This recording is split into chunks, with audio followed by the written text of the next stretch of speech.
Hello guys, welcome back to my channel. ഇന്ന് ഞാൻ ഉണ്ടാക്കാൻ പോകുന്നത് അരിപ്പത്തിരിയാണ്. ഒരു 2-3 പേര് ഇത് ഉണ്ടാക്കണമെന്ന് പറഞ്ഞ് കമൻസിൽ എഴുതിയിട്ടുണ്ടായിരുന്നു. സോ ഇന്ന് അവർക്കായിട്ടാണ് അരിപ്പത്തിരി ഉണ്ടാക്കുന്നത്. അപ്പോൾ എങ്ങനെയാണ് ഉണ്ടാക്കുന്നത് നോക്കാം. നമുക്ക് ഉണ്ടാക്കുന്നതിന് മുമ്പ് ഒരു ഇമ്പോർട്ടൻറ്റ് കാര്യം ശ്രദ്ധിക്കാനുണ്ട്. നമ്മൾ വാങ്ങിക്കുന്ന പാക്കറ്റിൽ എത്രയാണ് വെള്ളത്തിൻ്റെ അളവ് ആ മാവ് പൊടിക്ക് ആവശ്യമെന്ന് പറഞ്ഞേക്കുന്നത് എന്ന് നോക്കണം. ഇപ്പം ഞാൻ ഡബിൾ ഹോഴ്സിൻ്റെയാണ് എടുത്തേക്കുന്നത്. ഇതിനകത്ത് 1 കപ്പ് അരിപ്പൊടിക്ക് 1 കപ്പ് വെള്ളം എന്നാണ് അവർ പറഞ്ഞേക്കുന്നത്. സോ ഞാൻ അതനുസരിച്ചാണ് ഇട്ട് കൊടുത്തേക്കുന്നത്. നിങ്ങളുടെ പാക്കറ്റ് അനുസരിച്ച് അത് മാറും. സോ അത് സൂക്ഷിച്ച് നോക്കുക. അപ്പോൾ ഇനി നമുക്ക് കുക്കറിലോട്ട് 1 കപ്പ് വെള്ളവും ഒരു 2 ടേബിൾ സ്പൂണും കൂടെ എക്സ്ട്രാ ഒഴിച്ച് കൊടുക്കാം. ഇനി ഇതിലോട്ട് കുറച്ച് ഉപ്പ്, 1 ടേബിൾ സ്പൂൺ എണ്ണ. ഇനി ഈ വെള്ളം ഇത് കിടന്ന് നന്നായിട്ട് തിളയ്ക്കണം. അപ്പോൾ നമ്മുടെ വെള്ളം നന്നായിട്ട് തിളച്ച് വന്നിട്ടുണ്ട് കുക്കറിനകത്ത്.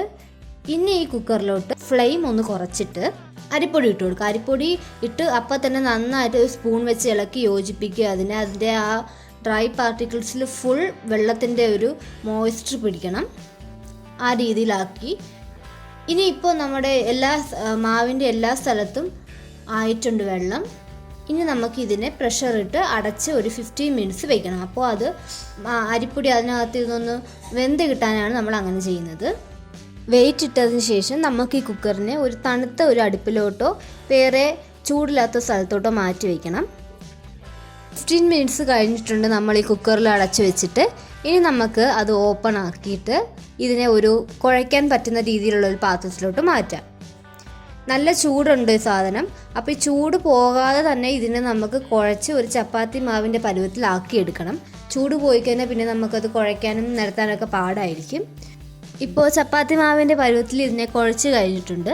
ഇനി ഇതിൻ്റെ ഫോം എങ്ങനെയാണെന്ന് ഞാൻ കാണിച്ചു തരാം.